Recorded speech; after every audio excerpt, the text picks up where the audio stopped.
Jacinta, The Nero Story. Dear Papa Dudut, mapagpalang araw po sa iyo at sa lahat ng mga nakikinig ngayon dito sa Barangay Love Stories.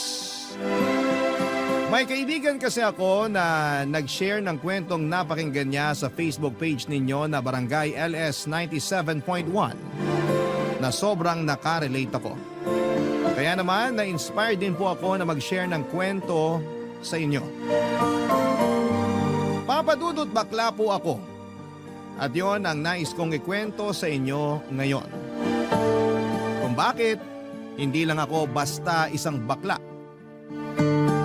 Nero po ang pangalan ko, 39 years old na sa ngayon.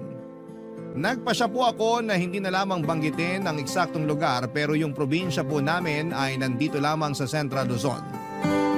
Elementary pa lamang ako nang maulila sa tatay ko, Papa Dudut.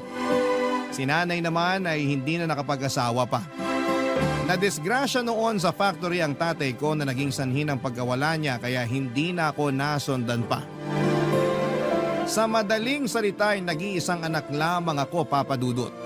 Pero kahit na gano'n ay naging masaya naman kaming mag-ina. Masasabi ko kasing devoted siya sa akin, Papa Dudut.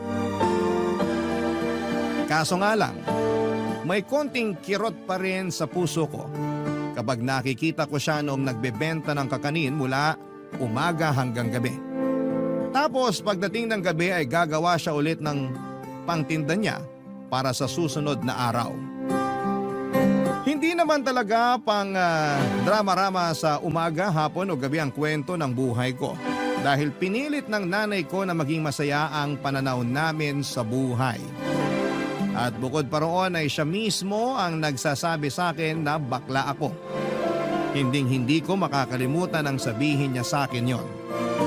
Kumakain kasi kami noon sa labas para i-celebrate ang graduation ko noong high school. Nakapagtabi kasi siya noon kahit konti. Kahit maliit lang ang kinikita niya ay nagawa pa niyang paghandaan yon. Doon na nga po kami nagkaroon ng marami-raming kwentuhan. Sa pag-uusap namin yon ng nanay ko ay sinabi niya na tanggap niya ako kahit na ano pa ako. Kaya naman hindi na rin ako natakot noon na aminin sa kanya ang katotohanan. Bago kasi yon ay nagpapanggap lang ako kay nanay na may gusto akong ligawan na babae. Itago na lang natin siya sa pangalang Rana. Anak siya ng pinagkakautangan namin at sa totoo lang, kaya ko lang naman gustong ligawan si Rana ay dahil sa pagkakautang namin sa tatay niya. At yung sinasabi ng tatay niya na bagay kami. Hindi ko po talaga mahanap kung saan banda dahil kung tutuusin, mas babae at mas marunong pa akong mag-ayos ng sarili kaysa kay Rana, Papa Dudut.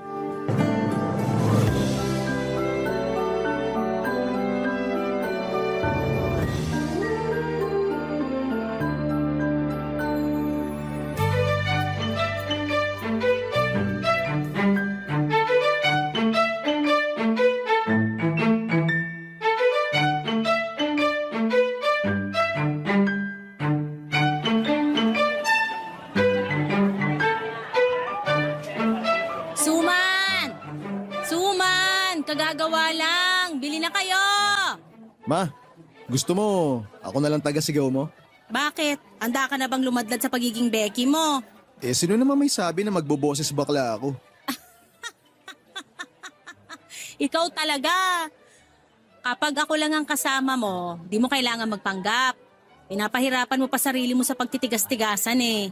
Sa bahay, ako po si Bria, ma. Pero pagdating dito sa labas, ako si Nero. Kakabagan ako sa iyong bata ka.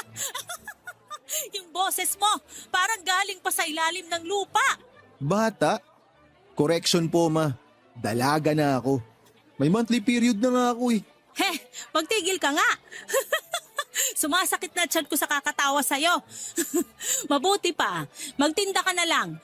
Sige na nga. Buti na lang, wala pa akong racket ngayon. Alam mo, nak, hindi mo naman kailangang rumakit. Sapat nang may trabaho ka. Hindi pa naman tayo nagigipit ng sobra para maghanap ka pa ng kung ano-anong racket. Ma, maluho po ako, kaya kailangan ko yun. Paano na lang yung pampakinis ko ng muka? Ikaw kasi, ang dami-dami mong pinaglalagay dyan sa mukha mo. Siyempre ma, importante yun. Kung di ko yung ginagawa, wala nang magiging pagkakaiba tong mukha ko sa rough road papunta sa sitio natin. O siya, sige na. Alam ko naman na gusto mo lang maging maganda. Kaso natatakpan pa ng panlalaki mong pormahan. No choice ma. Saka na lang po ako mag-out pag alam na rin ng mga kaibigan ko. Bukod po kasi sa inyo, sila ang dapat na unang makaalam. Tama ka naman dyan.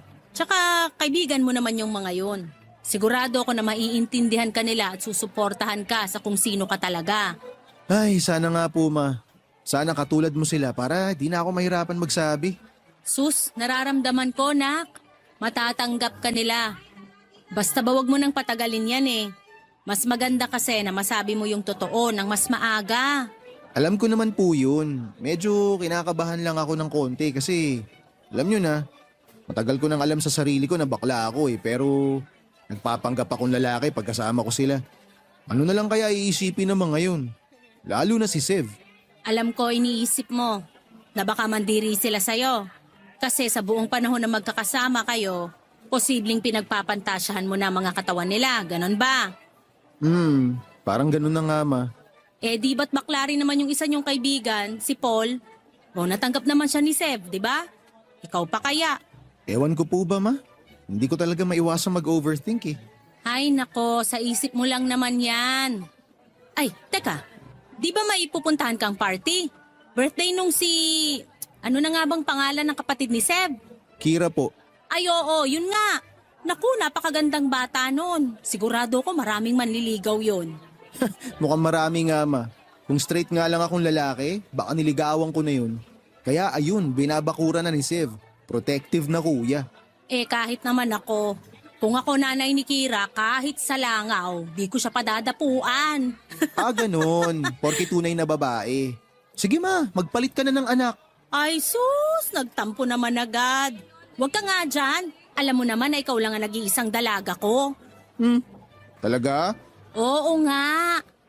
Kung mahal kita nung di ka pa umaamin, mas lalo kitang minahal nung inamin mo sa akin na bakla ka, nak.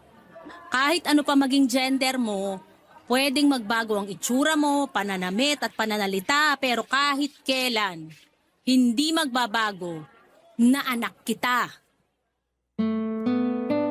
Papadudot kahit nakahinga ng maluwag at masaya na rin akong malaman ng nanay ko na bakla ako. Pakiramdam ko ay meron pa ring kulang. Hindi ko pa kasi nasasabi sa mga kaibigan ko ang tungkol doon. 3 kami sa barkadahan, 4 kung isasama sa bilang yung kapatid ni Sev na si Kira. Napalapit na rin kasi siya sa akin, papadudot. Kaedad ko si Sev at dahil pareho kami noon na masipag mag-aral, consistent honor student kami mula elementary sa isang public school. Si Sev yung tipo ng tao na totoong maginoo at magalang. Si Paul naman yung ampon namin ni Sev. Mas bata siya sa amin pero dahil matalino talaga, accelerated siya noon. Lagi siyang napagdidiskitahan ng mga bully. Bukod kasi sa mas matalino siya kesa sa karamihan ay medyo malambot din siya kung kumilos at magsalita noon paman, papadudot. High school pa lamang kami ay sinasabi na niyang mas pinili niyang maging straight dahil sa mga strikto niyang mga magulang. Tinanggap naman namin siya pero hindi ko pa rin napigilang makaramdam ng kalungkutan. Mabuti na lamang at lagi nakasuporta sa akin ng nanay ko na bukod sa para ko ng best friend ay masasabi ko ring Mother of the Year sa sobrang pagiging supportive. Kahit na kasi 58 anyos na ang edad niya ay nasasabayan pa rin niya ako sa mga trip ko sa buhay. Nang sumapit ang birthday ni Kira ay hindi ko inaasahan na yun mismo ang araw na magkakaalaman kaming magkakaibigan. Ayoko pa sanang aminin sa kanila na bakla ako dahil bukod sa hindi ko alam kung paano mag-react, si Sev ay relihiyoso rin siya tulad ni Paul. Hindi naman kasi ako tulad ni Paul na kahit nag-out na sa amin pinaninindigan pa rin ang pagiging lalaki. Tuwing kami ang kasama niya ay boses bakla siya. Pero kapag magulang na niya ang kaharap niya, siya pa rin yung Paul na lalaking lalaki ang datingan. Pakiramdam Pakiramdam ko po noon, Papa Dudut, ay oras na may iba pang makaalam ay hindi ko na yon kakayaning itago pa. Isang gabi, 3 kaming nasa party ng isa naming kaibigan, late dumating si Rana sa venue. Tapos, doon na nagsimula ang topic ng kwentuhan.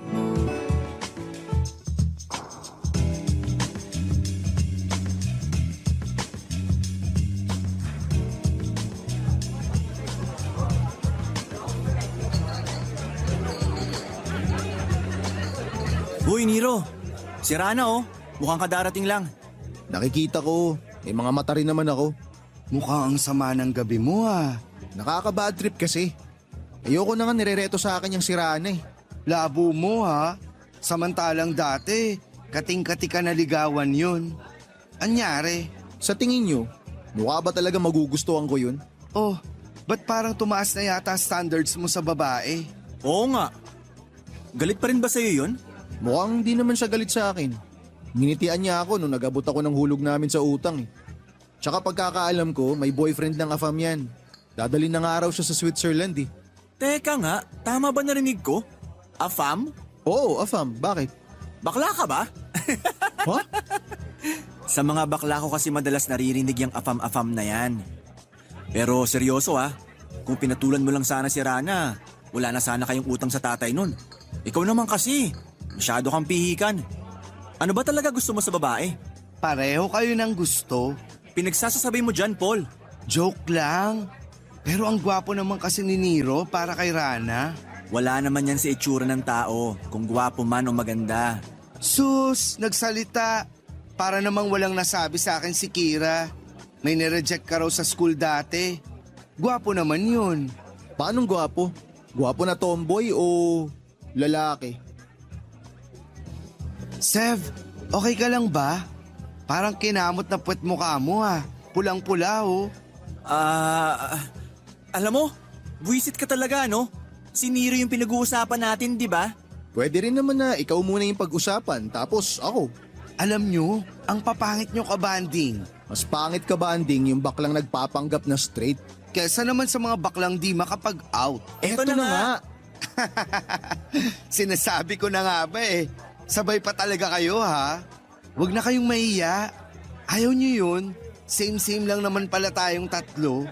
Sabi nga, birds of the same fabulous feather flock together. Pero, dito pwede malaman ng tatay ko. Mauna na ako. Baklang yun? Iniwan talaga tayo? Ay, hayaan mo na. Hindi naman natin siya pwedeng pilitin na magpakabakla eh. Tsaka alam natin pareho na malilintikan siya ng sobra sa parents niya pag nagkataon. Paano pa kaya yung sa akin? Religious yung pamilya namin. Kaya di rin ako pwedeng mag-out sa kanila. Buti ka pa nga, di mo kailangang magpanggap sa harap ng nanay mo. For sure, tanggap na tanggap ka ni Tita Nerissa. Correct! Tapos, ngayong alam nyo na rin, malayang-malaya na ako magpakabakla! Buiset, di talaga ako sanay na ganyang kakalambot. Parang kanina lang, lalaking-lalaki ka pa. Tapos ngayon, pak! Magdalena! Yak! Magdalena? Apakaluma ng reference ha? Ano palang itatawag ko sa'yo? Well, gusto ko pa rin naman yung Nero. Pero pag gusto ko magpaka-girl, you can call me Bria. As in, B-R-I-A, Bria. Baklang to? Kilig na kilig sa pangalan? Hindi naman no. Sobrang saya ko lang. Pero, mas masaya sana kung tayong tatlo yung mag-out. Na? Ba't bigla ka naman naubod dyan? Wala. Nangatilang lalamunan ko. Nga pala, di na rin ako magtatagal dito ha. Uuwi na rin ako maya-maya. Ay, sabay na tayo. Pagkatapos ng pag-uusap namin ni Paul ay magdamag naman kaming nag-usap ni Sev sa phone call. Sinubukan kong pagaanin ang loob niya dahil alam kong hindi rin madali para sa kanya na aminin yung totoong katauhan niya. Pero sa kaloob-looban ko ay gano'n na lamang pinadali ng tadhana ang buhay ko. Si Sev na tagapagmana ng brusko niyang tatay ng kanilang barbershop ay bakla din pala. Akala ko pa naman noon ay pandidirihan niya ako oras na malaman niyang nagpapanggap lamang ako na tigasin at lalaki kong kumilos. Pero sa huli ay mas lalo ko pang naintindihan kung bakit naging magkaibigan kami. Dahil yon, sa pagkakaintindihan namin kahit na hindi pa namin alamang sekreto ng isa't isa. Kinalaunan ay nakatapos si Seth ng Business Management sa isang state university at haircutting naman sa TESDA. Si Paul naman ay naging civil engineer at ako naman ay nakapagtapos ng HRM. At mula sa pagiging crew sa isang restaurant ay naging branch manager. Nakoniporme kami kaya hindi ko naman naisip na pumorma. Pero paminsan-minsan ay naiinggit ako sa gayak noong mga babaeng taga-ad agency na kumakain sa branch namin. Minsan, naiisip ko na baka doon ako dapat mainggit sa mga baklang taga-ahensya dahil magara silang pumorma. Pero hindi. Sa mga babae talaga ako napapatingin noon. Magagaling kasi silang magdala ng damit at magaganda rin ang kanilang mga tindigan. Naisip ko tuloy noon na baka straight talaga ako. Pero para akong nasusuka tuwing naiisip ko na makikipagrelasyon ako sa isang tunay na babae ng mga panahong yon, Papa Dudut. Barangay Love Stories. Barangay Love Stories. Papa Dudut, sa halip na isipin ko yung tungkol sa gender identity namin, ay nag-focus na lamang ako sa pag-aalaga sa nanay ko, sa trabaho at sa mga kaibigan ko. Noong panahon ngayon kasi ay tanging si nanay lang at mga kaibigan ko ang nakakaalam. Pero may mga nakakapansin na rin ng pagbabago sa mga kilos ko. Pumasok na rin sa isipan ko na posible na rin akong ma-attract sa mga kapwa ko lalaki pero pinigilan ko po yun. Hindi ko yun pinagtuunan ng pansin dahil hindi pa ako ganong kahanda para lumantad. Pero nagbago ang lahat nang makilala ko si Stephen. 33 ako at 45 naman siya noong nagkakilala kami sa isang dating app. Madalas na kasi akong tumatambay sa dating app na yon mula noong umamin ako sa nanay ko, Papa Dudut. Dati ay sundalo si Stephen na nagretiro at nanirahan na dito sa Pilipinas. Itinakwil siya ng pamilya niya dahil kahit sa isa siyang matapang na sundalo at nanilbihan sa loob ng 2 dekada, ay hindi natanggap na mga ito nang umamin siya sa tunay na sexuality niya. Noong lumayo nga siya sa pamilya niya, dito na siya naisipang magstay sa Pilipinas dahil gusto raw niya yung klima rito. Dahil sa kanya ay natanggap ko na hindi pala ako bakla. Itinanim ko sa isipan ko noon na isa akong babae, Papa Dudut.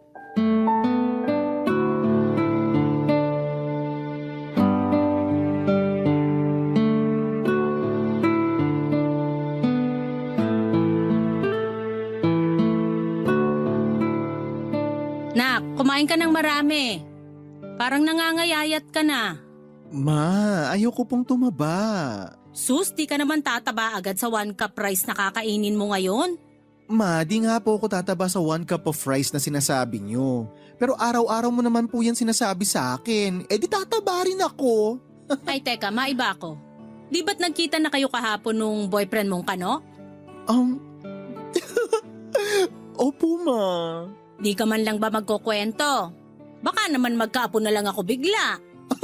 Ma, mangyayari lang yun pag pinahiram mo sa akin yung ovaryo mo. Naku, bakit ba yung akin pa? E bulok na to. Ay, wag mong ibahin yung usapan. Anong nangyari sa date nyo? Okay naman po, ma. Yung totoo nga, sobrang saya ko. As in. Halata nga. Kulang na nga lang maghugis puso yung mata mo eh. Pero gusto ko pa rin na mag-ingat ka ha.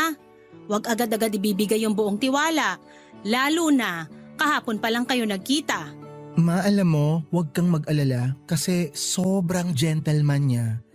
Siya lang nagparamdam sa akin na hindi ako bakla. Ganun, yung para akong tunay na babae. Anak, sigurado ka na ba talaga dyan sa boyfriend mo na yan? Baka naman sa una lang sweet sa'yo yung Stephen na yon, tapos sa susunod abusuhin ka na. Hala, ma, nakakaloka ka. Mas mukha pa nga akong mang-aabuso kaysa sa kanya eh. Ilang taon na nga uli siya? 45. May anak na ba yon? Wala po, solo lang po siya sa buhay. Nakwento mo nga. Bakit naman kasi ganun yung pamilya niya? Porke nag-out na siya takwil agad? Ganun po talaga, ma. Di po lahat itanggap yung mga katulad ko. Kaya nga po ang swerte-swerte ko kasi ikaw ang naging nanay ko. Ay sus! Napakadrama naman talaga ng dalaga ko. Hay nako, man naman eh. Arte mo, anak. O siya, kwento ka pa. Pagkatapos nyo mag-shopping, saan ka dinala ni Stephen? Kumain kami. Kumain lang pero halos mapunit na yung labi mo kakangiti. Yung totoo, saan pa kayo pumunta? Pagkatapos kumain, hinatid niya na ako. Yun lang? Wala na kayong ibang ginawa? Nakakahalata na ako sa iyo, ma. Gusto ko lang malaman. Tsaka kung may iba pa man kayong gawin, wala naman ako magagawa dun Yung sa akin lang, di pa kayo ganun katagal kaya matuto ka sana maglagay ng limitasyon sa mga bagay-bagay. Ma, gets kita. Promise. Pero huwag kayong mag-alala kasi wala pa namang nagaganap na ayaan sa motel. At sinabi mo ba talagang bata ka? Kunwari ka pa, ma. Yun din naman ang tinutumbok mo eh. Oo na, sige na. Yun na nga. Promise, ma. Wala po talaga. Pero, Pero ano? nag-kiss kami. Papadudot halos mamula ang buong braso ko sa kakakurot ni Mama sa kalandian kong yon. Hindi ko kasi maitago yung kilig na nararamdaman ko tuwing si Stephen na yung pinag-uusapan. Noong nagkita kasi kami ay nag-ikot kami sa mall at magkahawa kamay pang pumasok sa isang butik ng mga pambabaeng damit. Yung mas nagpakilig pa noon sa akin ay wala kong nakita kahit kaunting pag-aalinlangan kay Stephen nang ipasukat niya yung mga blouse, skirt at dress na siya pa mismo yung pumili para sa akin. Pakiramdam ko ay napaka-espesyal ko ng araw na yon. Nung una ayokong pumayag na si Stephen ang magbayad ng lahat ng mga pinamili namin. Ayoko rin kasi noon na isipin niyang pera lang ang habol ko. Pero hindi naman daw niya naiisip yon. At para patas kaming dalawa ay nag-offer din ako sa kanya na ako naman ang gagastos sa susunod na lalabas kami. Mas lalo kaming naging malapit sa isa't isa pagkatapos ng date na yon, Papa Dudut. Mas lalo rin naming minahal ang isa't isa. Tungkol naman sa akin, Papa Dudut, mas naging malinaw na sa sarili ko na hindi ako bakla dahil gusto ko nang maging babae. Yun na talaga ang tingin ko ng panahong yon. At gaya ng inaasahan ko ay sinuportahan pa rin ako ng nanay ko. Pabiro pa niyang sinuggest yung ipinangalan niya sa akin sa bahay nung unang beses niyang nalaman na bakla ako. Doon na talaga niya ako tinawag sa pangalang Bria. Ikinuwento ko rin kay Stephen yung naging usapan namin ng nanay ko at tawang-tawa naman siya doon. Pero hindi ko inaasahan yung huling tanong niya na kung alam na raw ba ng mga kaibigan ko ang tungkol sa kagustuhan ko na maging isang babae. At tulad nung pagsasabi ko sa kanila na bakla ako ay natagalan din yon. Nagdesisyon ako na makipagkita sa kanila matapos ang 2 taon ng relasyon namin ni Stephen. Marami na rin kasi akong utang na kwento sa kanila noong panahong yon, Papa Dudut.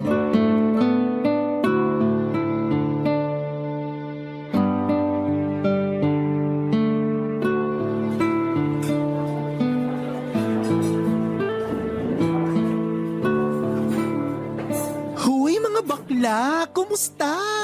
Tagal natin di nagkita. Oo nga. Ikaw ha, ang laki na ng pinagbago mo.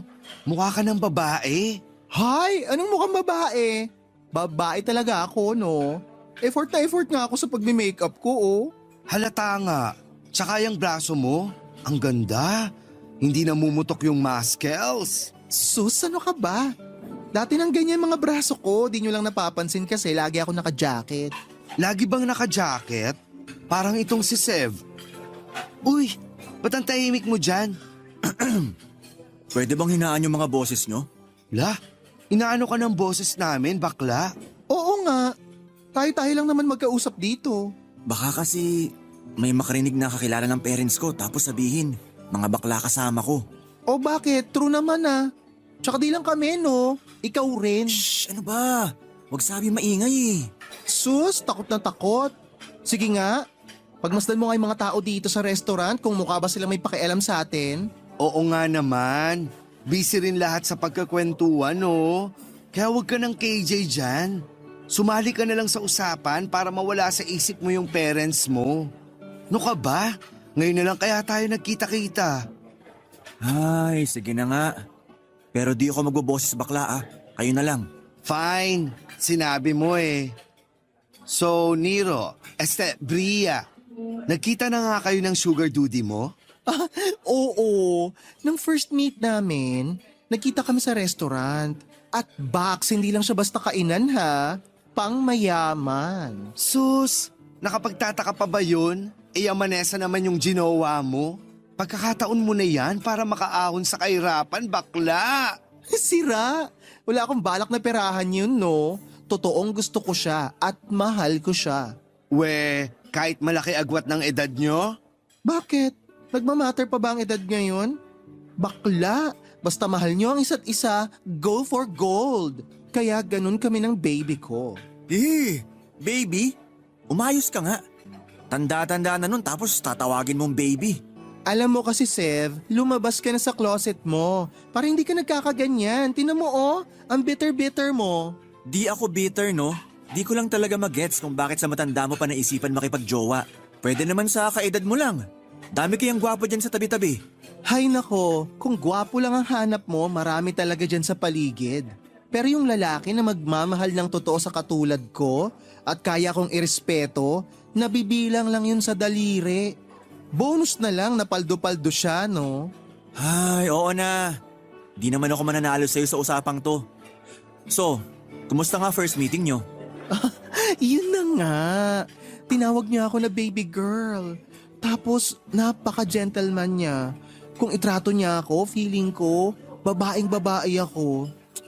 Ay, napakaswerte ko talaga kay Stephen. Ano pang ginawa nyo? Kumain lang talaga?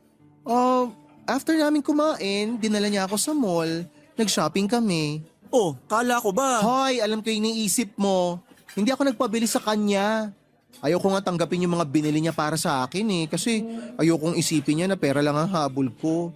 Pero sabi niya, pwede naman daw na minsan, ako naman yung gagastos para sa aming dalawa. Sa bagay, afford mo rin naman gumastos tuwing lalabas kayo. Branch manager ba naman eh? Para kay sira. La, nagpabebe. Porke out ka na. Lakas na ng loob mo magaganyan kahit nasa public place tayo ha. Bakit? Out ka na rin naman ah. Takot ka lang sa parents mo. Kayo ni Sev. Ay, wag na natin sila pag-usapan. Pero Bax, seryoso ha? Happy ako for you. As in, sobra. Buti ka pa nga kasi malaya mo nang mafe-feel at may papakita kung ano ka talaga. Samantalang ako, eto pa rin. Nagtatago sa panlalaking polo shirt. Tapos tigas-tigasan pag nasa harap ng parents. Alam mo, kung gugustuhin mo lang talaga, kaya mo. Kayang-kaya mong ipaglaban yung kalayaan mo na maging totoo sa sarili mo para mailabas mo yung totoong ikaw. Papadudot nalungkot ako para kay Paul dahil kahit gaano pa niya kagusto na maipakita kung sino talaga siya ay hindi niya yon magawa dahil sa takot niya sa mga magulang niya. Lahat ng yon ay kabaliktaran naman ng nanay ko, Papa Dudut. Kaya naman lalo kong naramdaman kung gaano ako kaswerte na kahit isa na lamang yung magulang na kasama ko ay sobra-sobra pa yung support at pagmamahal na natatanggap ko mula sa kanya. Sa pag-uusap namin yon ay bigo pa rin ako na masabi sa kanila yung plano ko tungkol sa kagustuhan ko na maging isa ng ganap na babae.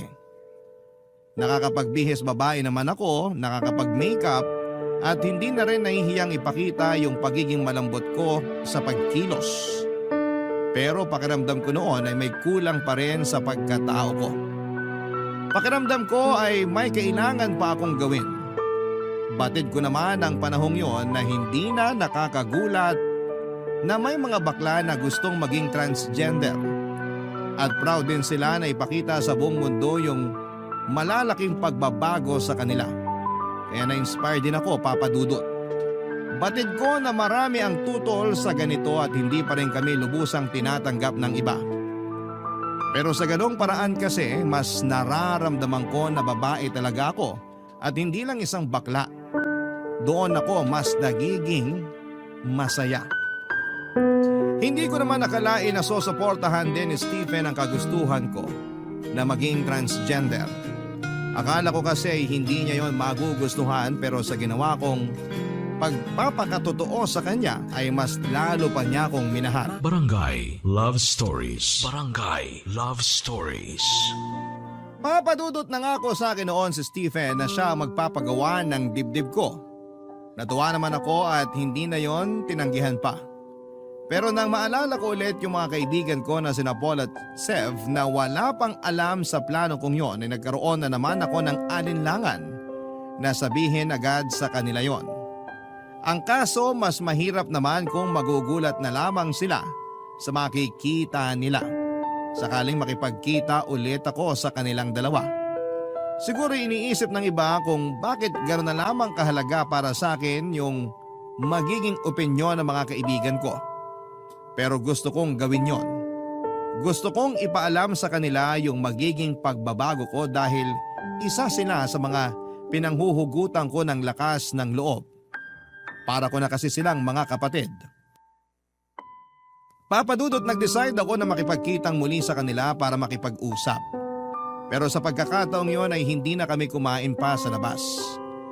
Nagpahanda na lamang ako kay mama ng pagkain para doon na lamang kami sa bahay mag-usap-usap. Wala namang problema yon sa nanay ko dahil matagal na rin niyang kilala sina Paul at si Sev at parang anak na rin ang turing niya sa kanila. Excited ako na sabihin sa kanila na magkakadibdib na ako, Papa Dudut.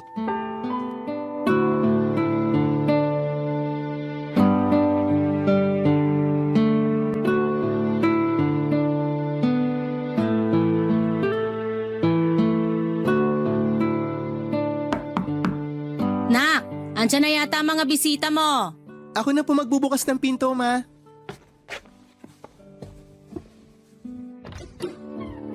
Uy, mga bakla! Pasok kayo! I miss Pasok you. na raw tayo, Sev. Aba, nandito pala si Mother Earth. Pabeso naman po. Sus! Napaka-sweet talaga ng mga ampon ko. O siya, lapit na rito nang makapagbeso-beso. Ang bango mo, Nay. Talaga? Naku, di ka lang pala sweet. Bolero ka rin. Oh, itong si Paul. Sosyal na. Pabeso-beso na lang. Ako po, magmamano na lang. Nako, kunwari ka pa, Seb. Alam ko naman na rumarampa ka rin tulad nitong dalawang kaibigan mo. Hindi po ako bakla. Hoy, Nero, anong sinabi mo kay Nay Nerissa? Sus, oo na, Seb. Di ka na bakla. Wala namang sinabi sa akin si Nero. Pero, hindi ako bulag at mas lalong hindi ako manhead. Sa tagal nyo ng magkakaibigan, para ko na rin kayong mga anak, kaya kilalang kilala ko na kayo, no?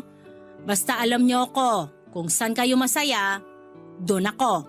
Oh, narinig nyo naman si Mama, di ba? Kaya wag na magpanggap, mga mare. Nandito lang naman tayo sa bahay. Nay Nerissa, pwede po bang paampon muna? Aba, walang problema. O siya, alis na muna ako. Mag-enjoy kayo rito sa bahay. May mga pagkain na doon sa kusina. Bye, Mother Earth. Ingat ka. Salamat, Paul. Oh, nakaalis na si Mama. Upo na kayo dyan sa sofa para makapag-usap na tayo. Ano bang meron? Ikakasal ka na ba? Uy, Seb ha, di pa ako ready. Pero gusto ko yan. Kahit nagustuhin mo, wala namang same-sex marriage dito sa Pilipinas. Uy, bakla, wag kang bitter dyan. Daming bansa sa labas ng Pilipinas, no? Isa pa, Yamanesa naman si Papa Stephen, itong si Nero / Bria. So ano nga yung pag-uusapan? Ano kasi, di ba parang mga kapatid ko na rin kayo? Mga bakla tayo, remember? Kayo lang. Huwag yun na ako idamay kasi mapapatay ako ng tatay ko. Ano ka ba? Desisyon mo yan, Sev. Kung ayaw mong maging bakla, edi wag. Madali kasi para sa'yo na sabihin yan kasi tanggap ka ng nanay mo. Kung alam nyo lang, gabi-gabi ako nagdarasal na sana pagising ko. Meron na akong lakas ng loob na sabihin sa tatay ko kung ano talaga ako. Pero tuwing naririnig ko siya kung gaano niya ako ipinagmamalaki, na ako yung tagapagmana niya ng barbershop niya at malapit ko na siyang mabigyan ng apo, nawawala yung tapang ko. Huwag ka iiyak, mahahawa ako, please lang. Hindi ako iiyak. Na-master ko na kung paano kontrolin yung luha ko. Ikaw na lang kasi makakapagpatuloy ng lahi ng pamilya niyo. Kaya nga ang swerte mo, kasi naging madali lang sa'yo ang lahat. Ay, kung pwede lang talaga kayong ampunin ng nanay ko. O siya, tama na tong kadramahan natin. Ano na nga yung sasabihin mo sa amin? Yun na nga mga mare. Magpapagirl na ako. Ha? Paanong magpapagirl? Palong-palo ka na nga oh. Kulang na nga lang umabot makeup mo hanggang ngala-ngala. Magpapagawa ka? Oo, magpapagawa ako ng dibdib ko pero yung iba ba, hindi pa sure. Alam na ni Mama, okay naman sa kanya. Paano yung trabaho mo? Bahala na. Sa ngayon, yun lang muna ang alam ko. Yun ang priority ko. Susuportahan naman ako ni Stephen. Talaga? Galing naman. Suportahan niyo na lang kasi ako. Please? Seryoso ka ba? Gusto mo na suportahan kita? Eh di mo nga naisip na lalo akong pagdududahan ng tatay ko dahil sa gagawin mo. Napaka-selfish mo naman. Sev, ano ba? Sinabi ko to sa inyo kasi kaibigan ko kayo. Kasi akala ko, susuportahan niyo ako. Akala ko, may intindihan niyo. Ang hirap mo kasing intindihin.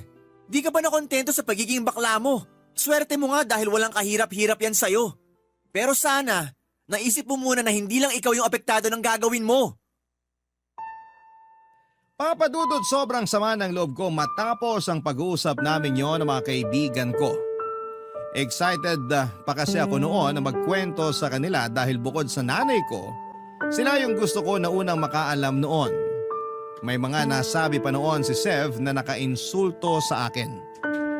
Hindi pa raw kasi ako nakontento sa kung ano ang meron ako at sa kalayaan na makakilos bilang isang babae. Naintindihan ko naman yung punto niya ng sandaling yon. Ayaw niyang madamay sa kabaklaan ko dahil sa tatay niya. At kapag nalaman nito na nagpakababae na talaga ako'y iisipin itong may impluwensyahan ko rin si Sev. Aminin ko, papadudot, ng mga panahong yon ay hindi ko na naisip yung magiging epekto ng pagpapatrans ko sa mga kaibigan ko. Pero buo na rin po noon ang desisyon ko na maging trans woman. Umasa na lamang ako sa katiting na pag-asa na maunawaan din ako ng mga kaibigan ko pagdating ng araw. Iniyak ko lahat sa nanay ko. At tulad ng dati sa kanya ko humugot ng lakas. Doon ko napagtanto na mahirap nga pala talagang maging isang bakla. Hindi dahil bawal maging bakla kundi dahil hindi lahat ng tao ay tanggap kami. Palagi namin kailangang isipin yung mga sasabihin ng mga tao sa paligid. Sinabi ko rin kay Stephen yung mga nangyari. Tulad ko ay nadismaya rin siya at nalungkot. Pero nanatili pa rin yung suporta niya sa akin at hindi binawi yung pangako niya na sasagutin niya ang pagpapagawa ko ng dibdib. Papadudot.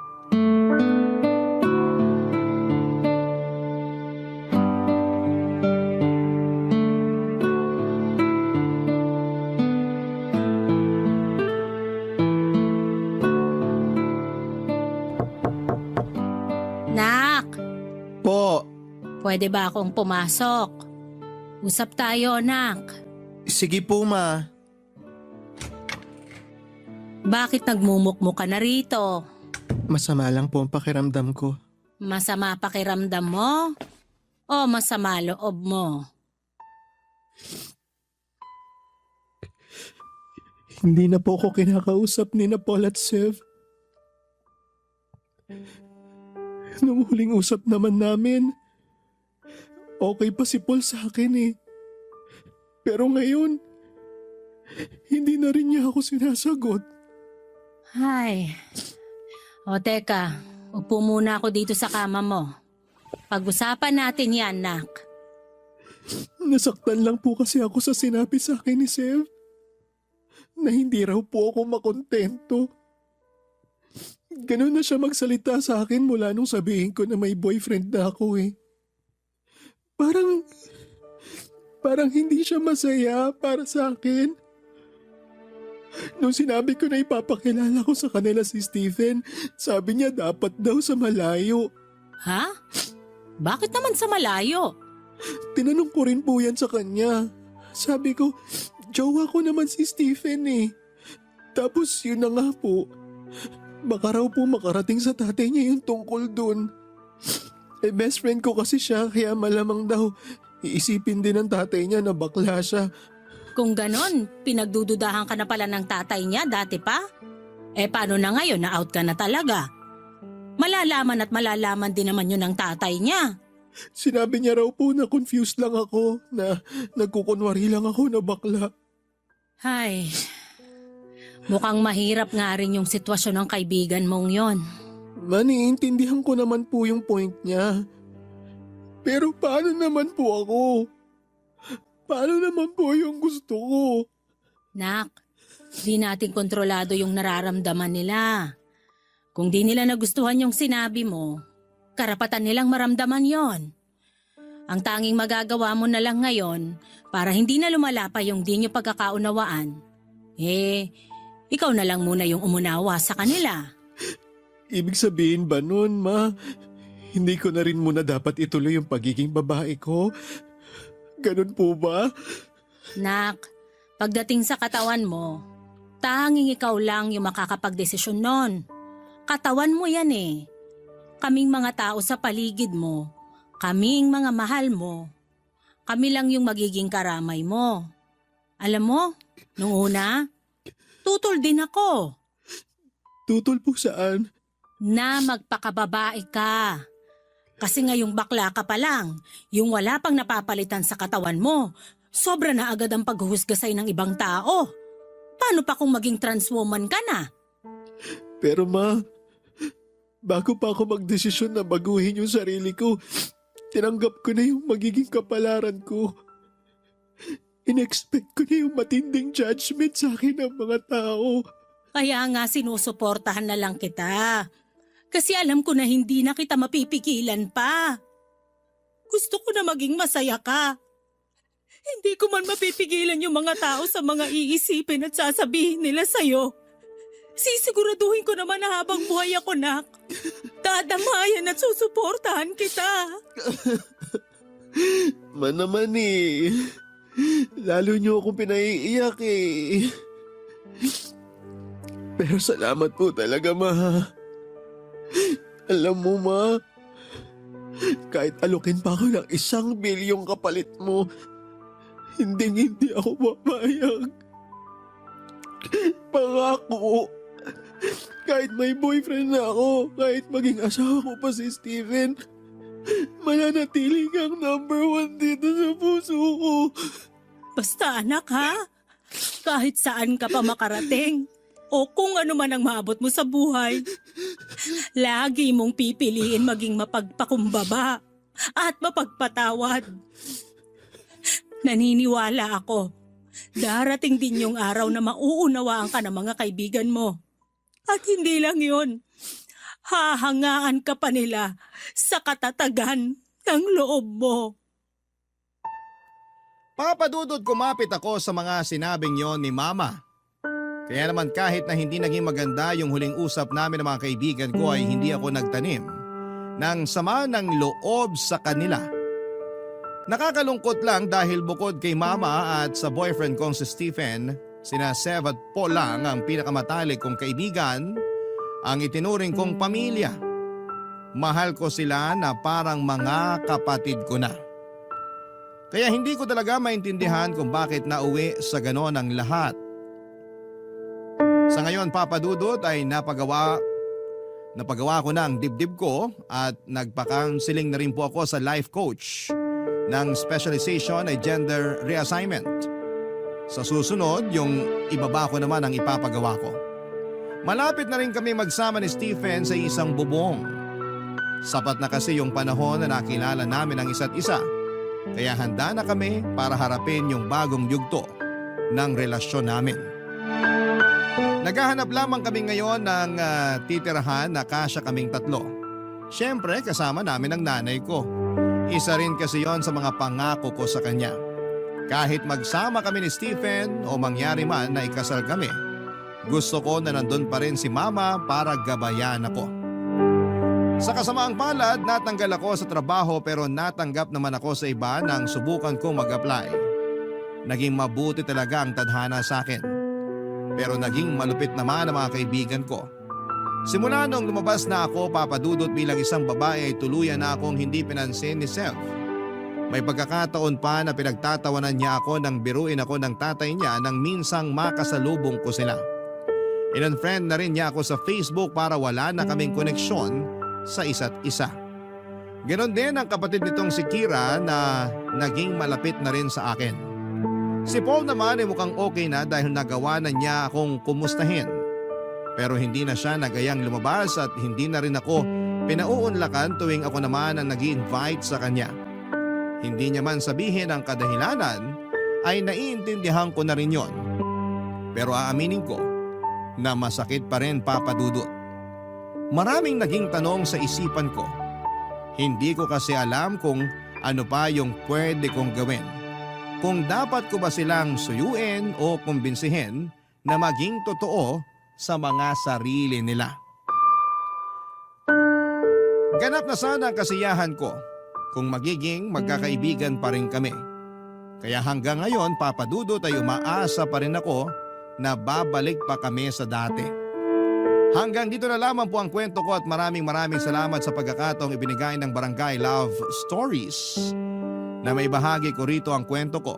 Salamat din sa iyo, Papa Dudut, sa pagkukwento nito at patuloy pa rin akong susuporta sa inyong programa at sana po ay mas marami pa kayong kwento na maibahagi sa amin. Muli, thank you and God bless Barangay Love Stories. Ang inyong forever kapuso at kabarangay, Nero. Dear Papa Dudut, magandang araw po sa iyo at sa mga katulad kong panatiko ng Barangay Love Stories. Sa totoo lang ay araw-araw ko kayong tinututukan sa Barangay LS at minamarathon ang mga Barangay Love Stories na ina-upload ninyo online. Magkahalong saya, lungkot at gigil yung nararamdaman ko sa tuwing nakikinig sa mga kwento ng mga kabarangay natin. Pero ang pinakagusto kong parte ay yung meron akong natututunan sa dulo ng bawat kwento. At yun ang dahilan kung bakit nag-decide akong sumulat sa programa ninyo para magbahagi ng aking karanasan. Pero bago ko simulan ang paglalahad ay tawagin niyo na lamang po ako sa pangalang Bri. 29 years old, taga Binangonan, Rizal, at isang online seller, Papa Dudut. Nagtitinda ako ng RTW na damit at shorts.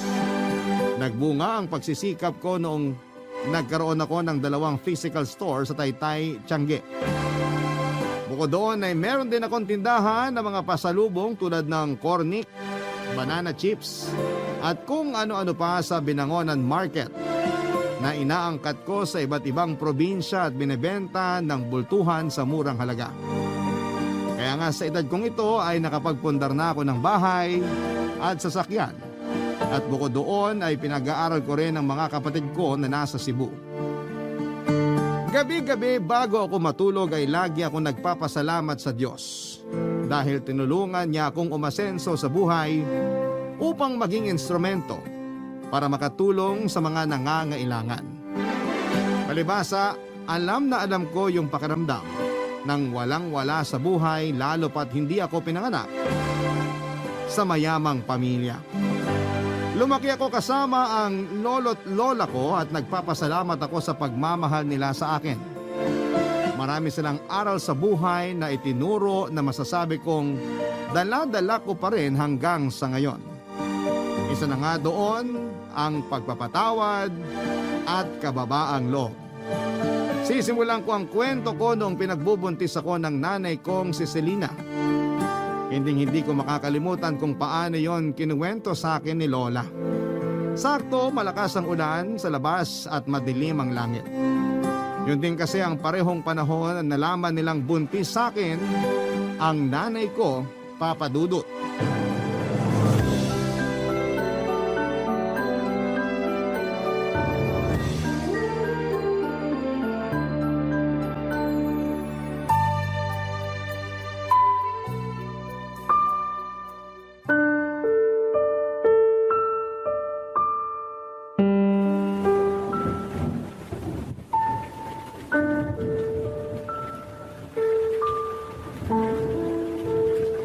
Bakit ngayon mo lang sinabi sa amin ng tatay mo na buntis ka?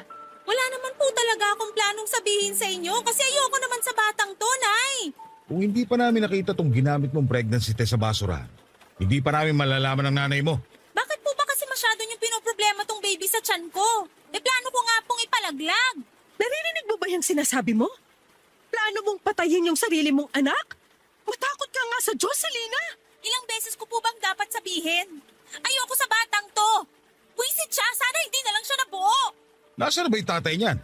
Iharap mo sa amin yung tatay ng batang yan. Wala na po. Iniwan na ako nung nalamang buntis ako. Kaya nga ayoko na rin sa batang to kasi kasalanan ito kung bakit kami naghiwalay. Walang kasalanan niyang anak mo.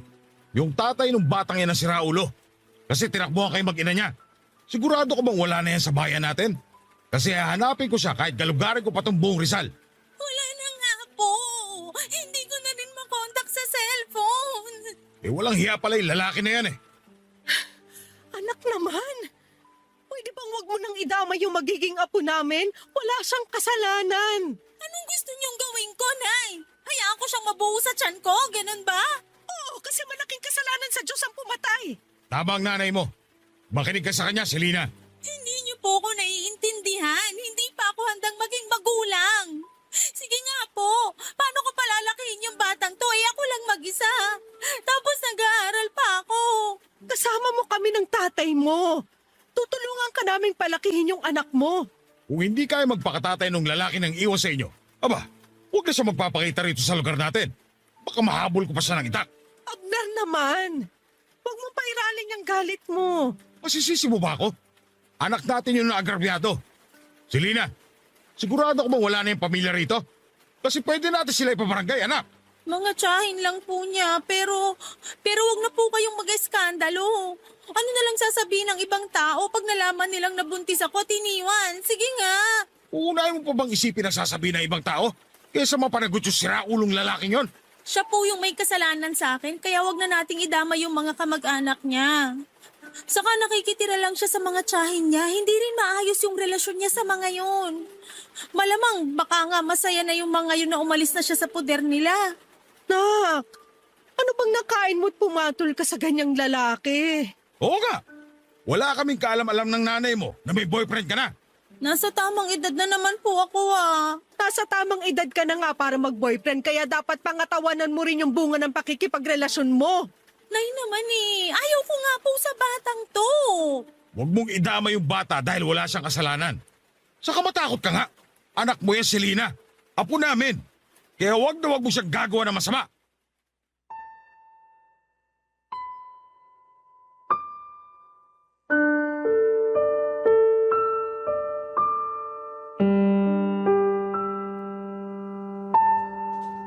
Papadudot unwanted baby ako na plinanong ibalaglag ng sarili kong ina. Nung nalaman ko yon kay Lola ay hindi ko na napigilang mapaluha. Kahit na sinabi ko sa sarili ko na handa na akong malaman ang dahilan kung bakit ayaw sa akin ng nanay ko ay masakit pa rin na ginusto niya akong mawala, Papadudot. Pero buti na lamang kasi at hindi natuloy dahil kina lolo at lola. Sa huli, nakumbinsi rin daw nila si nanay na huwag akong ipalaglag. Pinagpatuloy ng nanay ko ang pagbubuntis sa akin hanggang sa maipanganak ako sa isang pampublikong ospital sa Angono taong 1995. Umasa sina lolo at lola na magbabago ang tingin sa akin ng nanay ko. Yun bang magugustuhan niya ako sa oras na makita na niya ako. Pero sinabi ni Lola na hindi ako magawang titigan o buhatin man lang ni nanay noong pinanganak na niya ako. Kamukha ko raw kasi ang tatay ko na nang iwan sa amin, kaya naman mas lalo lang siyang nagalit sa akin. Kaya sina lolo at lola na lamang ang nag-asikaso sa akin. Dahil sa pagbubuntis sa akin ni nanay ay kinakailangan niyang huminto sa pag-aaral.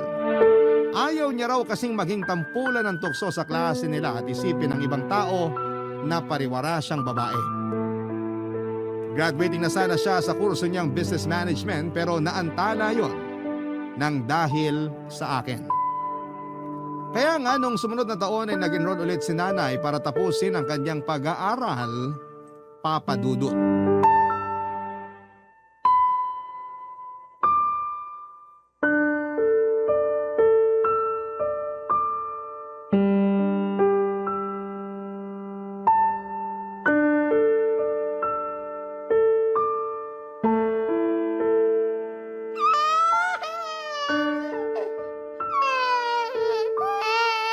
Ay, buisit na bata to! Pwede ba tumahimik ka muna? Kitang nagre-review ako eh. Ayaw mo talagang tumahimik ha? Ayaw mo talaga ha? Sige, halika. Dapat sa'yo tinatapon sa labas.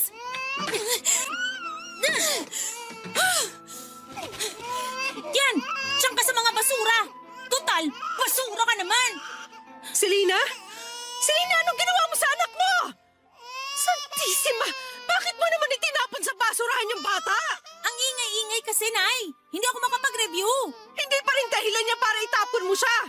Abner, kunin mo nga yung apo natin.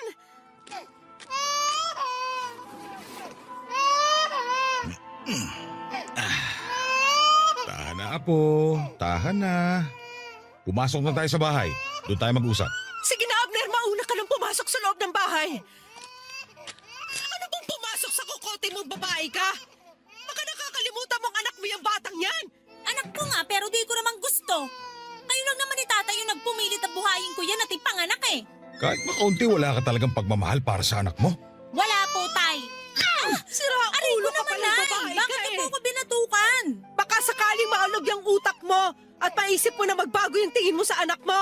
Kahit anong gawin niyo sa akin, kahit na batukan niyo pa ako uli, iuntog sa pader at paluin, hindi na magbabago tingin ko sa batang yan. Hindi ka namin pinalaki ng nanay mo para maging masamang ina sa anak mo. Pero ayaw ko nga po sa batang yan.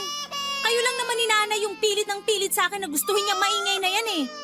Dapat kasi di nyo na yan dinampot dun sa basurahan. Baka sakaling may magka-interes sa kanya ng mga basurero. Hindi na talaga namin alam ang gagawin namin sa'yo ng tatay mo, Selena. Matakot ka nga sa karma, nak. Baka hindi mo na lang namamalayang bigla kang singilin sa mga pinagkagagawa mo sa sarili mong anak. Hindi po ako natatakot sa karma, Nay. Mabuti pa kami na lang mag-aalaga sa anak mo. Huwag mo na siyang lalapitan kasi kawawa lang siya sa'yo. Buti po naisip nyo yan. Kayo lang naman ni Tata yung pilit ng pilit sa akin sa batang yan eh. Ayoko nga po dyan. Kahit siguro anong mangyari, kahit tumanda na ako, hindi ko pa rin yan magugustuhan. Kasi para sa akin, malas sa buhay ko yung batang yan. Buisit, napakaingay pa. Mag-ingat ka sa mga sinasabi mo dahil baka bumalik sa iyo kamalasang yan. Saka hindi malas tong anak mo. Kasalanan mo rin naman kung bakit nabuntis ka na maaga. Kasi maaga ka rin lumandi.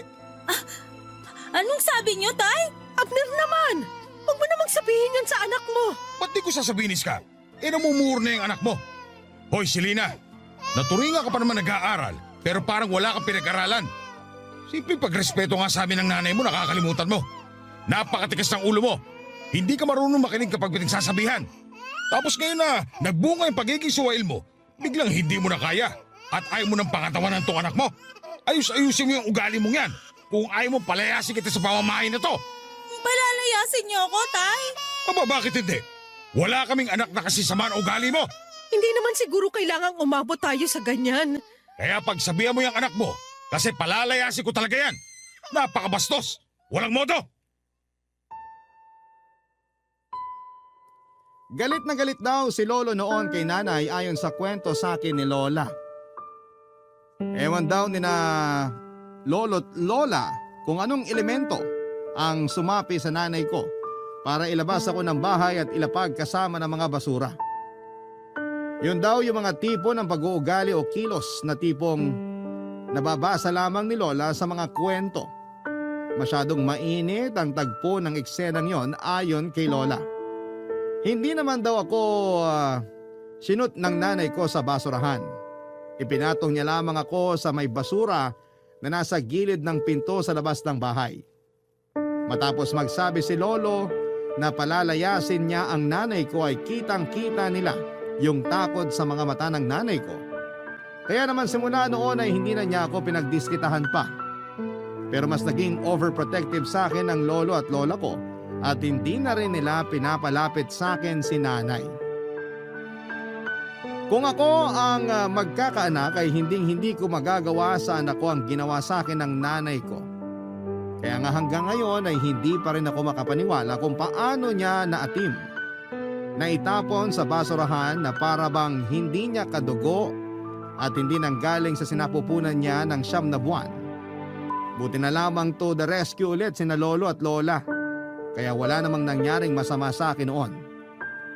Iyak ako ng iyak nang ikwento sa akin ni Lola kung ano nga ba ang mga nangyari noon. Pero lagi rin niyang sinasabi na huwag magtatanim ng galit sa sarili kong ina dahil masama yon. Pagkalipas nga ng 1 taon ay nakagraduate na si nanay at sobrang saya ni na lolo at lola dahil sa wakas ay nagbunga na ang paghihirap nila sa pagpapaaral sa nanay ko. Nagdesisyon si nanay na magtrabaho sa Cebu noong nakatanggap siya ng job offer doon. Agad siyang nag-asikaso ng requirements para makalipad papunta doon. Nangako siya kina lolo at lola na magbabakasyon pa rin sa amin para dalawin ako, Papa Dudut. Pero hindi yon natupad dahil lingid sa kaalaman namin. Paraan niya lamang pala yon upang tuluyan na akong iwanan sa poder ng mga lolo at lola ko ng mga panahong yon, Papa Dudut. Barangay Love Stories. Barangay Love Stories. Papa Dudut, bagaman wala akong tatay at kinalakihang nanay ay hindi naman nagkulang sa pag-aalaga at pagmamahal sa akin sina lolo't lola. Walang araw simula nang dumating ako sa buhay nila na hindi nila ako tinuring na mahalaga. Para sa akin ay hindi ko lang sila lolo at lola. Sila na rin ang kinilala kong mga magulang. Malungkot na hindi na ako binalikan ng nanay ko pero hindi naman ako nagtanim ng galit sa kanya. Inisip ko na lamang na balang araw ay maaalala niyang may anak siya at balikan niya at babalikan niya rin ako. Nagpapadala pa rin naman ng pera si nanay sa amin para may panggastos kami. Doon din kinukuha ang pambaon ko sa eskwelahan at pambili ng damit at gamit tuwing pasukan. Pero hindi na talaga siya umuwi pa sa bahay namin. Lagi ko noong naririnig na pinakikiusapan ni Lola si nanay kapag kausap niya sa cellphone na umuwi naman sa amin sa Binangonan para makita ako. Pero laging nagdadahilan si nanay na busy siya sa trabaho niya. Kapag sinasabi ni Lola na kausapin man lang niya ako ay mabilis na napuputol ang linya ng tawag at napapabuntong hininga na lamang si Lola. Pag nangyayari yon ay palihim akong umiiyak sa CR namin. Tapos maghihilamos ako ng mukha para hindi halata. Mahabang panahon ko nang hindi nakikita si nanay, Papa Dudut. Noong 18 years old na ako, kundi dahil sa iilang litrato ni nanay sa bahay, ay hindi ko na maaalala ang mukha niya. Masasabing naipon ng husto ang pagkasabi ko sa kanya. Kahit alam ko na hindi niya ako gustong makita, ako naman ay gusto ko pa rin makita ang nanay ko at mayakap siya kung pahihintulutan niya. Papa Dudut, isang araw ay mayroong binalita sa akin si Lola na labis na nagpasabik sa akin.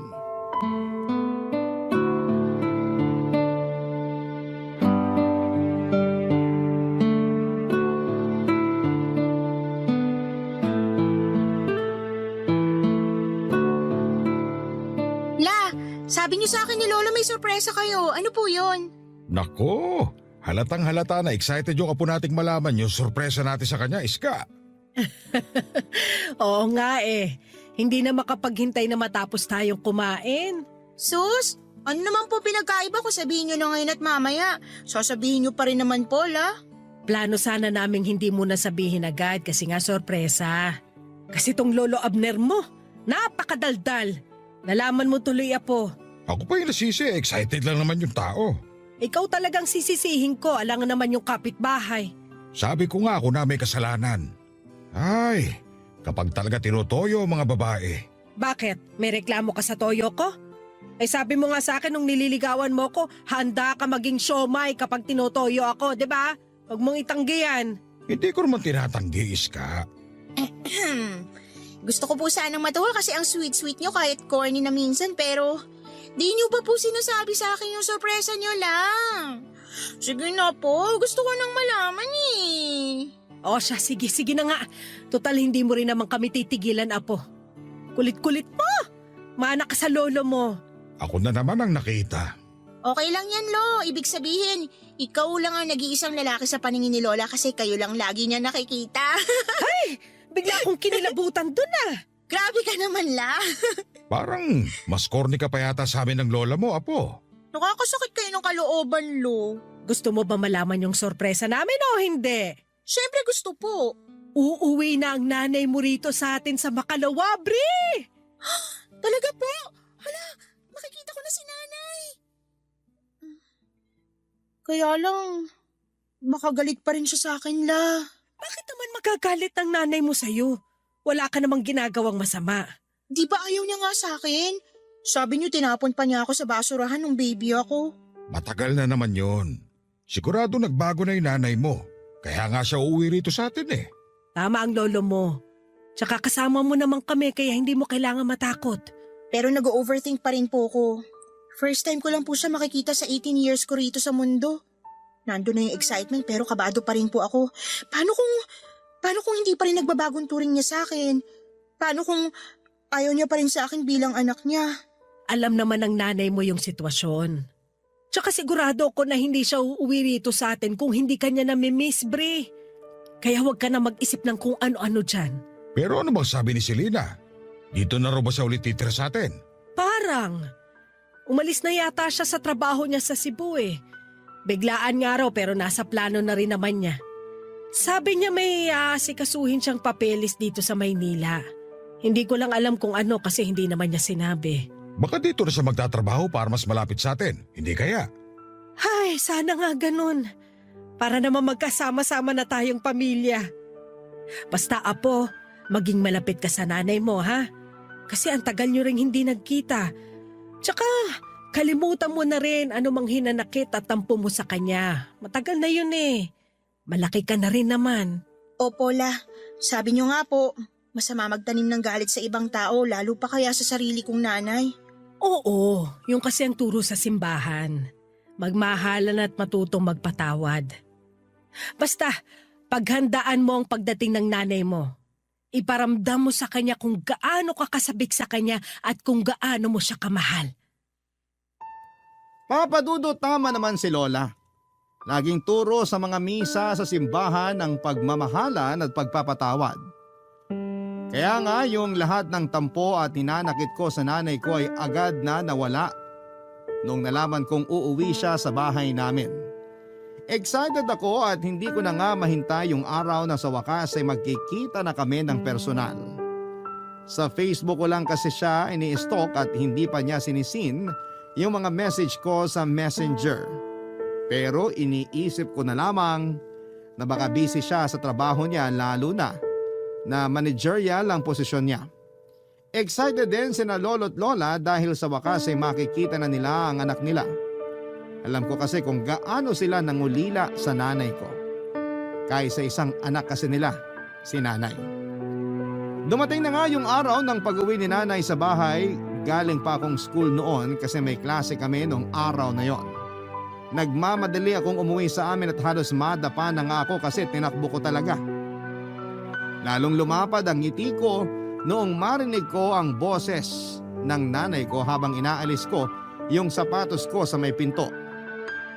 Pero agad na napalitan ang pagtataka at kaba yung ngiti at excitement ko nang unti-unting luminaw sa akin ang pinag-uusapan nila ng lolo at lola ko, Papa Dudut.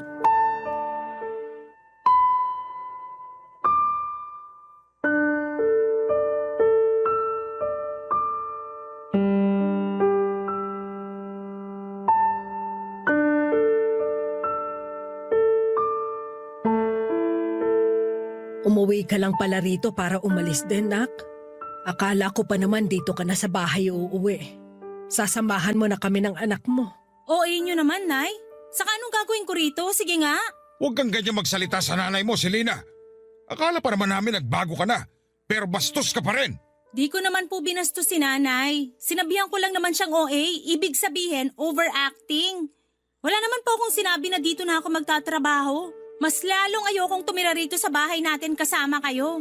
Umuwi lang ako dito kasi kailangan ko mag-asikaso ng mga papeles para makalipad na ako pa Amerika. Ang layo ng Amerika rito sa atin, nak.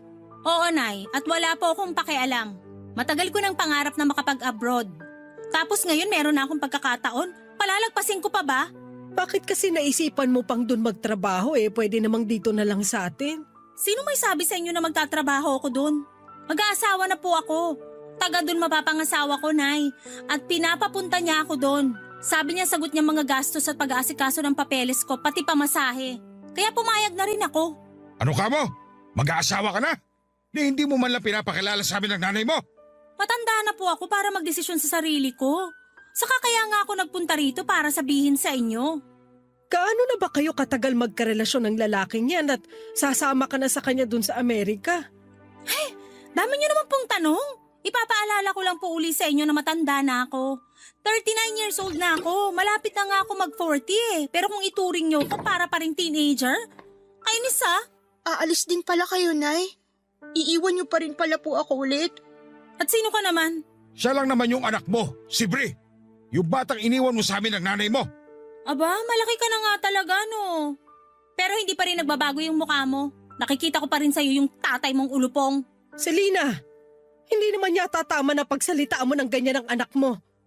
Wala naman siyang kasalanan sa'yo. Malaki kasalanan niya kasi nabuo pa siya. Siguro kung wala siya, di sana ako iwan ng boyfriend ko.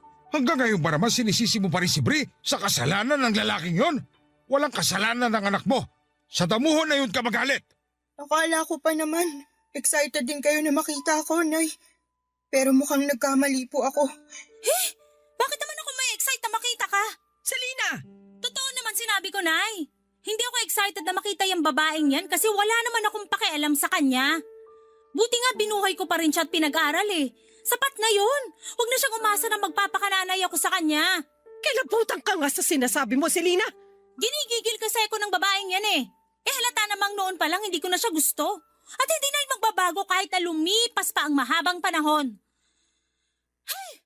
Kairita kayong lahat. Kita niyong pagod yung tao Makatulog nga muna. Papadudot, sobrang sakit palang marinig mula mismo kay nanay na hindi niya ako mahal. Para kong sinaksak ng libu-libong kutsilyo, kaya naiyak na lamang ako. Bukod doon ay umuwi lamang pala siya para iwanan kami ng tuluyan. Kaya imbes na masayang reunion ang nangyari, natahimik na lamang kami nina lolo't lola at walang nasabi. Alam din kasi nila na kapag may gusto si nanay, hinding-hindi nila ito mapipigilan. Kaya sa huli hinayaan na lamang nila ito. Nanatili ang nanay ko sa bahay namin ng 1 buwan habang nag-aasikaso ng mga papeles niya pa Amerika. Matagal na niya talagang nasimulan ang pag-aasikaso. Taon na rin yata. Pero hindi siya makapag-focus dahil may trabaho siya. Kaya noong nakapagpasya siya na gusto na niyang pumunta sa Amerika, ay nag-resign siya sa kumpanyang pinapasukan niya sa Cebu at umuwi sa amin pansamantala. Sa loob ng 1 buwan na yon, sinubukan ko makipaglapit ng loob sa nanay ko. Pero siya mismo ang umiiwa sa akin. Kung kausapin nga niya ako ay saglit lang at kung tratuhin niya ako ay para bang hindi niya ako anak. Siguro nga ay kinalimutan na niyang anak niya ako. Kaya naman nasaktan ako ng husto. May sa ilang beses din siyang kinausap ni Lola na makipagbanding naman sa akin pero ayaw ni nanay at madalas na nauuwi lang yon sa pagtatalo nilang mag-ina. Kaya ako na lang mismo ang umiiwas sa kanya, Papa Dudut. Nahihirapan lang ako dahil magkasama kami sa isang bubong. Tapos ganoon pa yung trato niya sa akin. Madalas ay busy siya sa cellphone at ka-video call yung fiancé niya. Tapos kakausapin lang niya ako para utusang ikuha siya ng pagkain o inumin. Minsan ay para ipagtimpla siya ng kape o di naman kaya ay linisin ang mga kalat niya at labhan ang mga damit niya. Papa Dudut. Barangay Love Stories. Barangay Love Stories. Papa Dudut nang makompleto ang mga papeles ni nanay ay agad siyang nag-impake ng mga damit at gamit niya. Kitang-kita ko sa mukha niyang excitement na makapunta sa Amerika. Siyempre, alalang-alala sina lolo at lola para sa nanay ko, lalo pat malayong lugar na yung pupuntahan niya. Sa katunayan ay sinubukan pa nga nila ulit itong pigilan pero nagalit lang sa kanila ang nanay ko. Nasaktan ako para kina lolo at lola dahil wala naman silang hangad na masama sa kanya. Doon ko naisip na wala na talaga siyang pakialam sa mga magulang niya, lalo na sa akin na anak niya, Papa Dudut. Kaya yung kaunti na lang na pagmamahal ko sa nanay ko ay nawala na. Sa katunayan, nung umalis siya sa bahay namin ay hindi na ako naghabol pa sa kanya. Hindi na rin ako umiyak. Pero nasaktan ako sa hagulhol ni na Lola para pigilan ulit siya. Kaya lang ay nagbingi-bingihan ng nanay ko at nagawa niya pang itulak si Lola noong kapitan siya nito sa braso para pigilan. Doon na nga ako nagalit sa kanya kaya sinabihan ko siya na huwag na siyang babalik sa bahay namin. Kitang-kita ko ang matinding galit sa mga mata ng nanay ko pero sinalubong ko lang yon ng mas matinding galit. Simula nang umalis si nanay ay hindi na kami nakarinig pa ng balita sa kanya, Papa Dudut. Hindi ko na rin in-stalk ang Facebook niya. Sa katunayan, blinak ko siya doon at binura ko rin yung mga chat ko sa kanya. Nag-focus ako sa pag-aaral habang nagtatrabaho para mas matulungan ko ang sarili ko na may pantustos ako sa pag-aaral ko. Matanda na rin kasi sina lolo at lola para maghanap buhay. At naaawa na ako sa kanila lalo na tuwing nagreklamo sila sa rayuma nila. Napakasipag pa naman nilang magtinda ng mga gulay at prutas sa palengke. Doon nila ginamit ang huling pera na iniwan sa amin ni nanay bago ito umalis. Kaya nung nakapagtapos ako, pinangako ko kina lolo at lola na babawi ako sa kanila. Gusto ko silang bigyan ng maayos na buhay, kaya nga naghanap ako ng mapapasukang trabaho. Swerte naman dahil nakapasok ako sa isang kumpanya. Pero sa totoo lang ay kulang na kulang pa rin ang sweldo ko lalo nung nagkasakit si lolo. Dahil sa katandaan ay naging mahina na ang resistensya niya. Pabalik-balik kami noon sa ospital nung nagsimula ang pandemic. Tinamaan siya ng COVID-19 virus dahilan para lumala ang kondisyon niya at tuluyan siyang kunin sa amin noong July 2020. Ang sakit-sakit mawala ng lolo, pero sa kabila ng lahat ay nagpatuloy pa rin kami ni Lola. Pero noong 2022 ay muli kaming sinubok ng kapalaran ng ma-diagnose na may stage 2 ovarian cancer ang lola ko.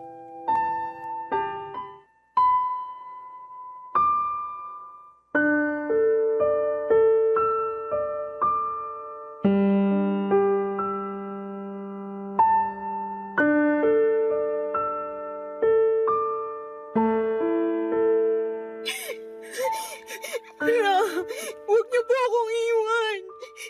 Hindi ko po kakayanin kung pati kayo mawawala sa akin. Matanda na ako, Apo. Hinang-hina na rin ako. Baka nga hindi na ako abuti ng umaga. Kaya hayaan mo na ako magbilin sa'yo. Ayoko magbilin kayo kasi parang nyo na rin sinabing mawawala na nga kayo sa akin agad. Hindi niyo po ba narinig ang sinabi ko? Hindi ko pa kaya. Kamamatay lang ni Lolo, halos magdadalawang taon pa lang na. Anong gusto mong gawin ko? Diyos na rin yung may gusto na magpahinga ko. Tignan mo, nagkasakit pa ako. Kaya nga ipapagamot ko kayo na. Pumayag na kasi kayo. Hindi na rin kakayanin ng katawan ko yung gamutan. Tsaka mahal ang pagpapagamot sa kanser, Apo. Malulubog ka lang sa utang. At ayoko mangyari sa'yo yun. Pero mahal ko po kayo at ayoko mawala kayo sa akin. Mahal din naman kita. Pero hayaan mo na akong magpahinga. Miss na miss ko na rin ang lolo mo at gusto ko na siyang makita. Para sa akin, sapat na yung halos 7 dekada ko rito sa mundo. Masaya na ako kasi naalagaan ka namin ng lolo mo at napalaki ng maayos.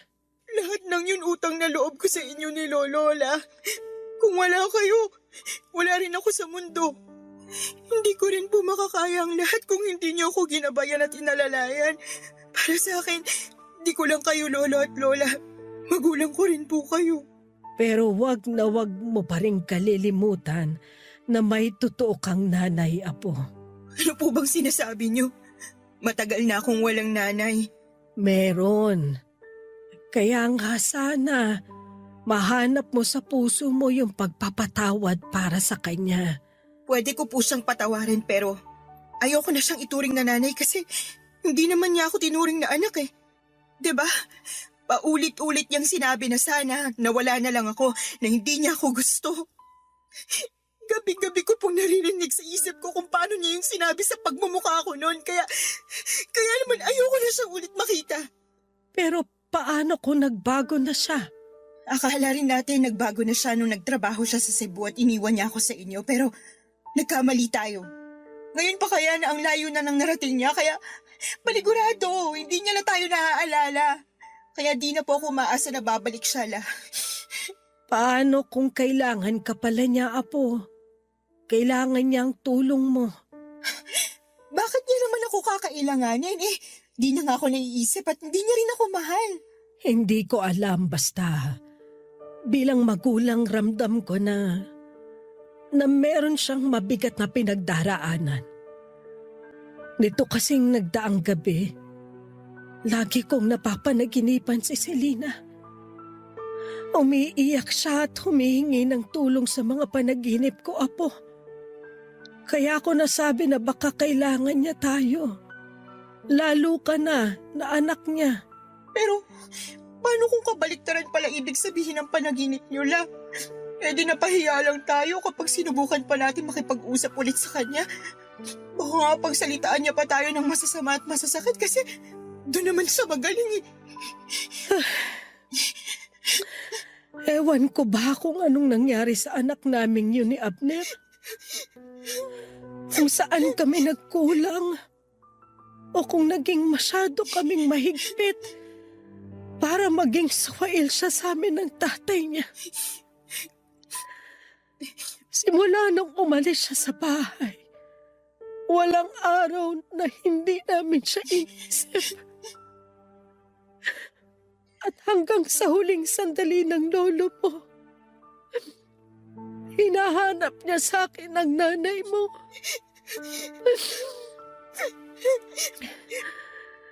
Kahit naman ako, kung pwede lang talaga, gustong-gusto ko na siyang makita. Ang dami kong tampo kay Selena. Dahil paano niya tayo natiis? Lalo ka na anak niya. Pero kahit kailan, hindi naman ako naghangad ng ikakasama niya. Sana, kung nasan man siya ngayon, nasa mabuting kalagayan siya. At kung loloobin ng Panginoon, sana magkita pa rin kayong mag-ina. Papadudot ilang beses kong pinilit si Lola na magpagamot pero siya na nga ang tumatanggi.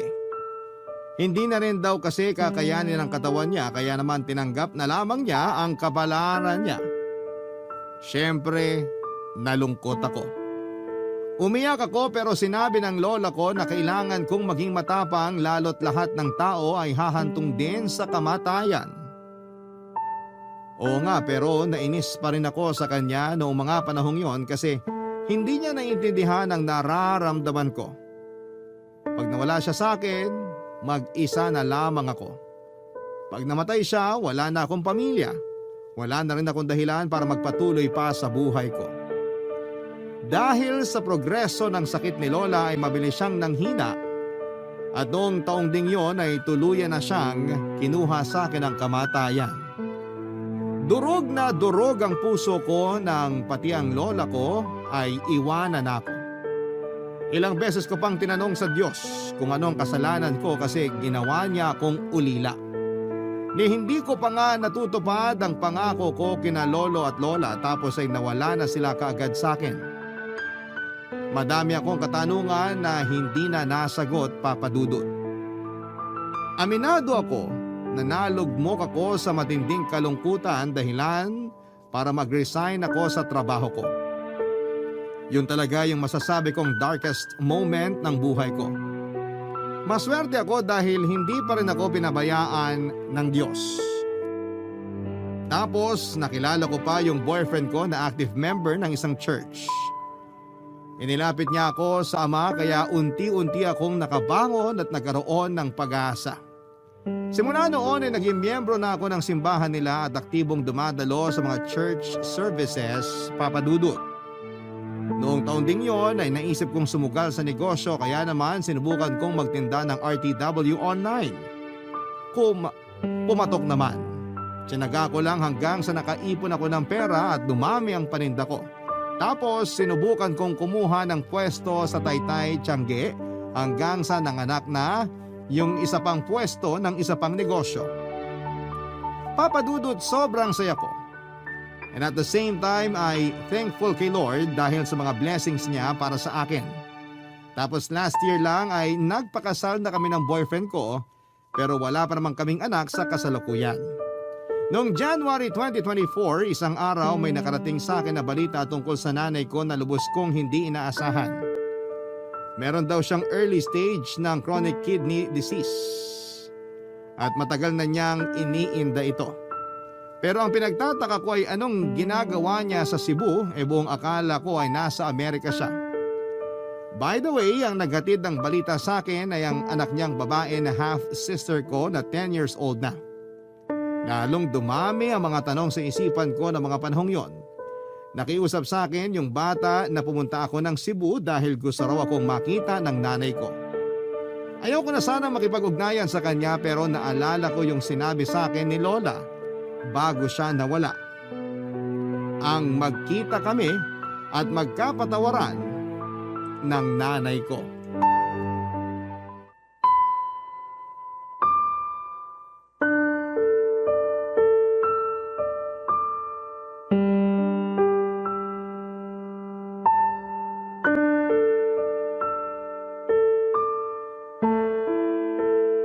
Nak, akala ko hindi ka na makukumbinsi ng kapatid mo na puntahan ako rito sa Cebu.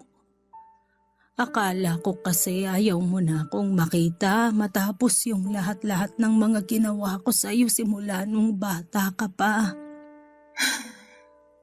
Akala ko rin po kaya ko kayong tiisin pero mali ako.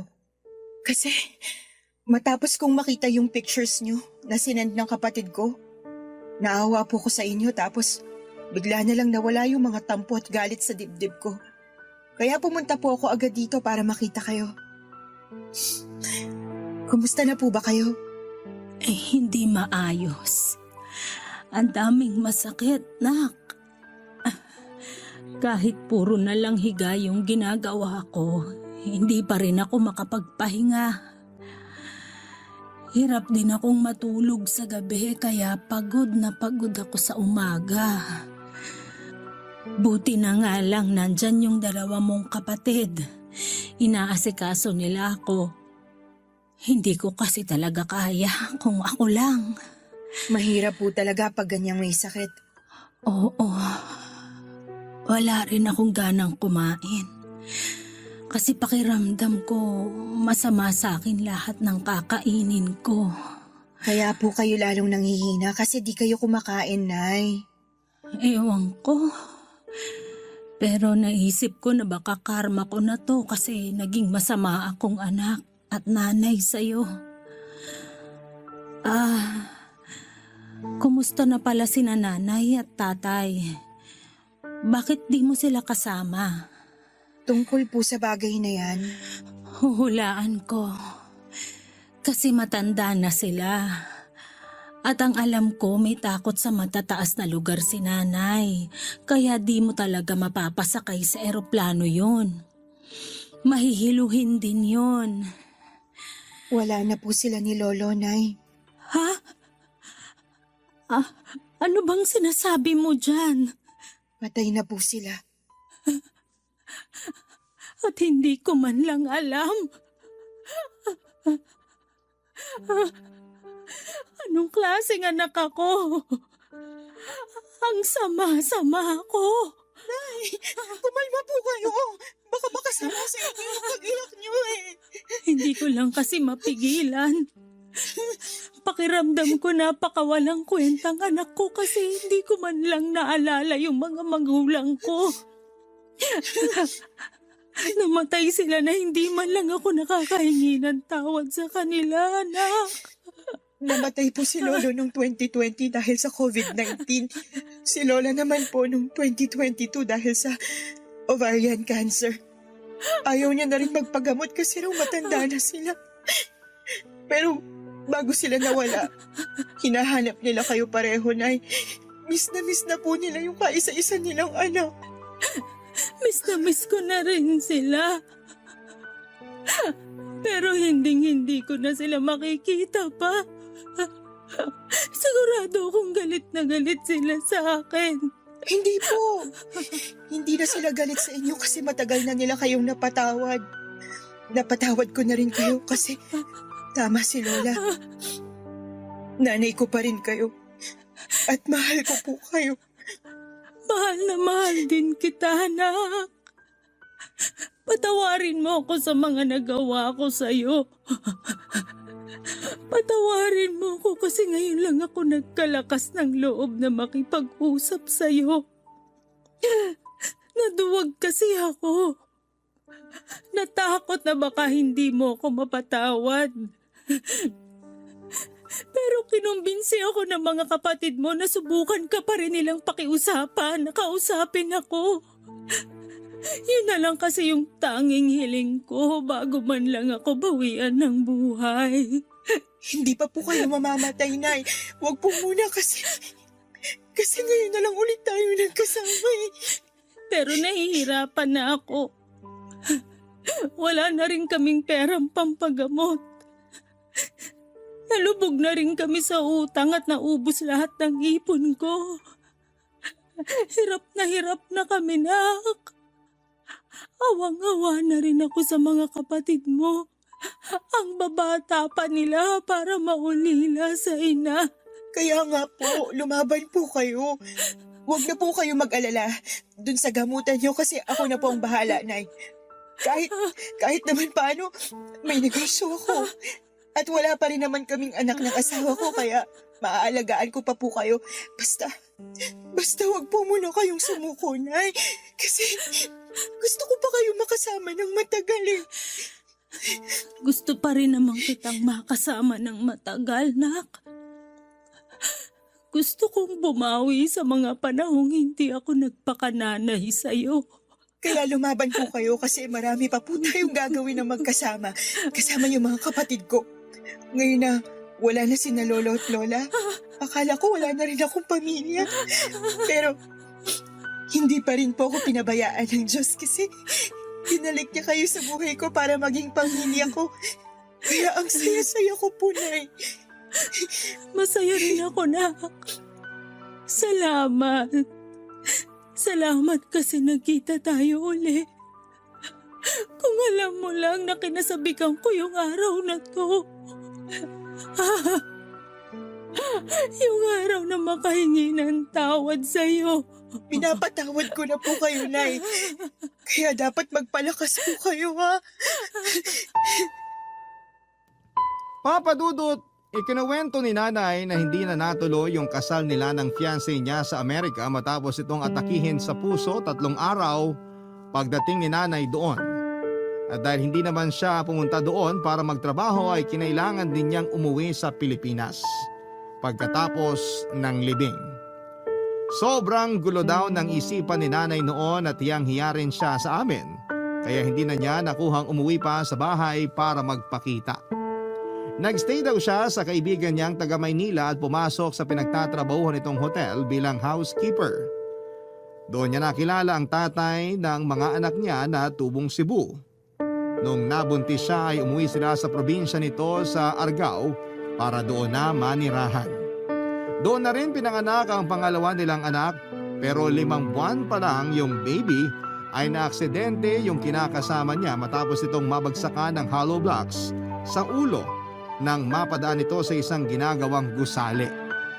Nakomatos pa raw ito ng 1 linggo bago binawian ng buhay. Simula noon ay sinanay na ang nagtaguyod sa 2 niyang anak. Nagtinda siya ng street food sa mga eskwelahan at gumawa ng mga doormat at naglalako ng balot sa gabi bago siya nagkasakit at tuluyang huminto sa pagtatrabaho. Sobrang sakit na marinig lahat ng pinagdaanan ni nanay. Kaya nga pinangako ko sa sarili ko na gagawin ko ang lahat para pagaanin ang buhay nila, Papa Dudut. Sa kasalukuyan ay nasa Binangonan, Rizal na sina nanay at ang 2 ko pang kapatid.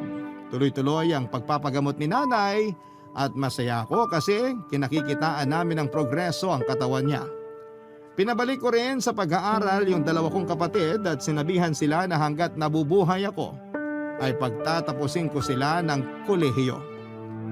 Kahit na masakit yung pinagdaanan ko sa kamay ng sarili kong ina, iba yung sarap sa pakiramdam.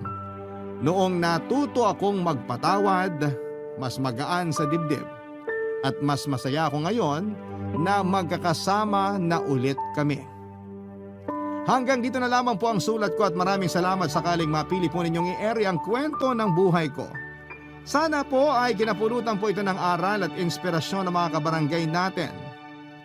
God bless and more power po sa Barangay LS 97.1 at sa Barangay Love Stories. Ang inyong forever, kapuso at kabarangay, Bree.